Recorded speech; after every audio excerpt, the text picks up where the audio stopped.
if there is energy, and they are going to find it.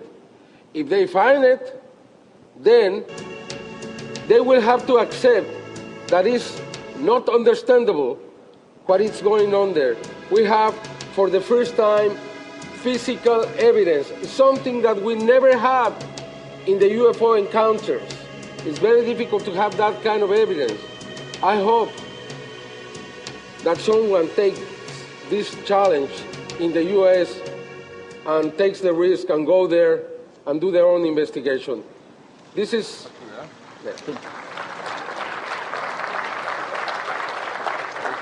This is Jose Alonso Herrera, and this is David Espada. These are the two kids, 18-year-old kids. This is the phone that they use. After I presented this video, some people were saying that I paid these kids some like $1,000 to produce the video, and that they were selling the phone in $200,000. This is the test made by scientist Jorge Guerrero at the sighting He's a master in science, Jorge Guerrero, in physics, mathematics, and astronomy. Now look at the readings of the Geiger counter. Look at the readings at the top. And the scientist says, and there is more. There is more, but my counter doesn't give me more, but there are more. So he defined this disturbance in the air or in the space. He defined it as a quantum vortex. It's at the top. It's at the top. They couldn't read more. So he is completely surprised and disconcerted by this strange, extremely rare phenomena.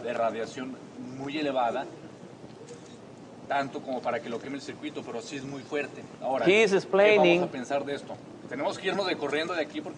how this counter works, how it's reading something extremely unusual, and also expressing his disconcert and wondering what is happening right here. We don't understand. We have to continue. But the most important thing is when they were approaching, before they get to the exact spot, the counter was reading nothing. And just when they got near to the spot, 4 meters away, just 4 meters away the spot. When they approached to the lamppost, then the counter began reading to the top. There is a distortion in space and time in the place. What he thinks is that a dimensional vortex open and close. That's what really thinks he happened, and the energy remains there, has remained there for so long, and I think it will remain even longer.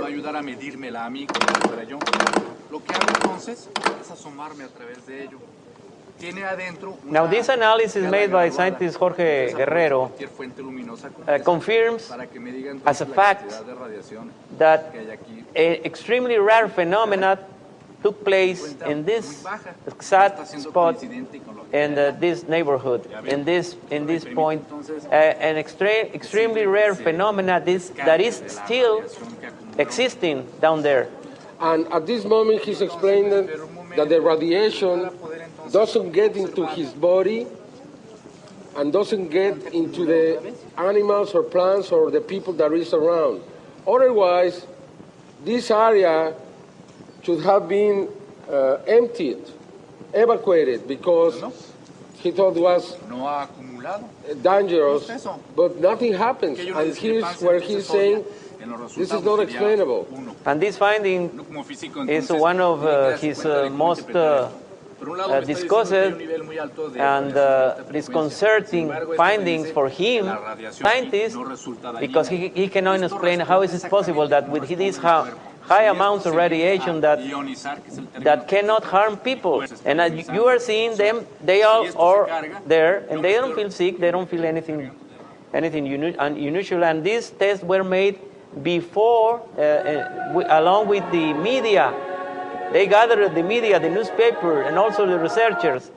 They made these tests in front of the media, in front of the researchers, in front of the people, so there was no doubt about what they were going to find down there. If they will not find anything, they will go as well. But then the attitude of the newspaper changed since that day. I am now paying these scientists to make a whole investigation on this. It has taken more than 20 readings so far.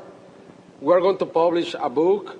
We're going to present a full investigation, because now we think that any time that there is a report on an abduction or a presence of these creatures, we should take these counters, these machines, to measure the energy there, because I think we found a way many times these creatures can be transported into Earth. I believe there is a relation between this and what we got in Ramos Arizpe, this hole in the sky. I think we are now understanding how all this is happening. Now, at the end of this stage of the investigation, the scientist Jorge Guerrero made a challenge on national TV to other scientists from Mexico, not only from Yucatan, to come to this place, to make their own test, and to compare his findings, his results.